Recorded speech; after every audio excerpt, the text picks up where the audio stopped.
I'm Danielle Cook, and I want to welcome you to Cooking with the Cook Sisters, brought to you by the United States Botanic Garden. We're very pleased to be with you regularly to offer online cooking demonstrations and home garden tips. Today, our focus is on dried beans, and I'm going to walk you through the basics of cooking white beans and a pot of flavorful black beans.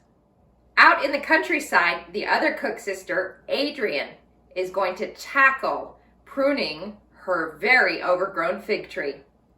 So let's get cooking.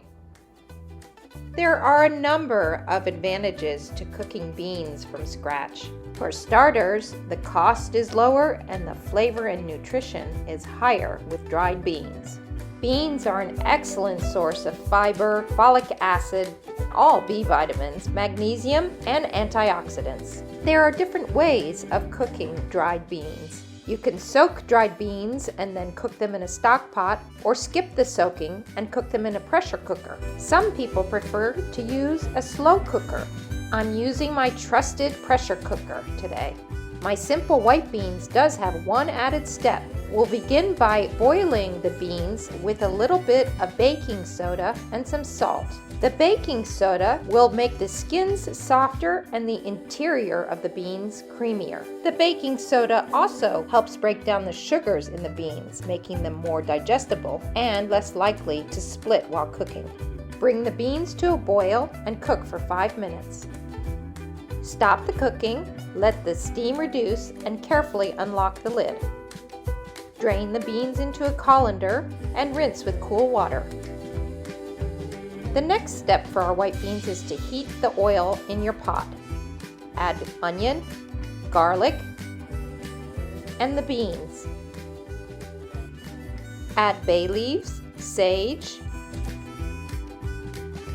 and cover the beans with water.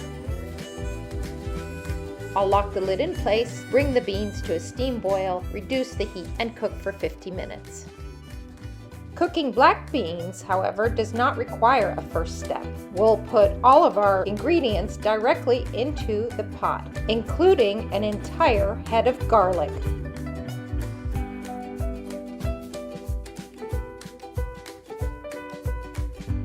Cover with water, close it up. Oh wait, I almost forgot the onion. Cook for 40 minutes. The cook time for beans really varies by the type of bean you're cooking. Once the beans are cooked and cooled, I like to squeeze the garlic cloves from the head and stir to combine. And our beans can be used as a side, as a starter, or as dinner. Beans, they're good for your heart. The more you eat, the more you... Over to Adrienne. Hi, I'm Adrienne. Welcome to my garden. Today, we're going to tame the fig tree. I think I'm up to it. Let's get started. So the first thing I'm going to do is take all this stuff, small stuff off around the outer edges, because it doesn't belong here. And we're going to focus on the center part, where these large limbs back in here have really survived for many, many years, and they're the old part of the fig. Figs are enthusiastic growers, and this brown turkey, one of Thomas Jefferson's favorite varieties, is no exception. The most time-consuming part of the pruning is cutting back the hundreds of small shoots that come up around the base of the plant, some as far away as 3 and 4 feet. My pruning reveals several clusters of strong trees growing around the original base. This is a common problem with figs. I'll dig out those that I can, and the rest I'll mulch over heavily to try to prevent them from coming back.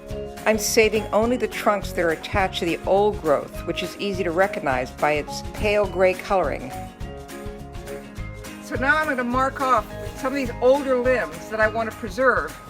I want to make sure I don't cut them, at least not too far down. And they will become the base, the real core of what the future of this fig tree is going to look like. I've got 3 strong trunks as the primary ones and a couple of extras just for insurance. Of course, they're way too tall.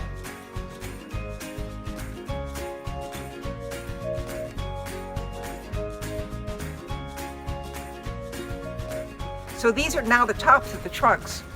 And what's going to happen is that they're going to sprout with a whole lot of branches like these, which is where the fruit is going to be born going forward. That's it for today.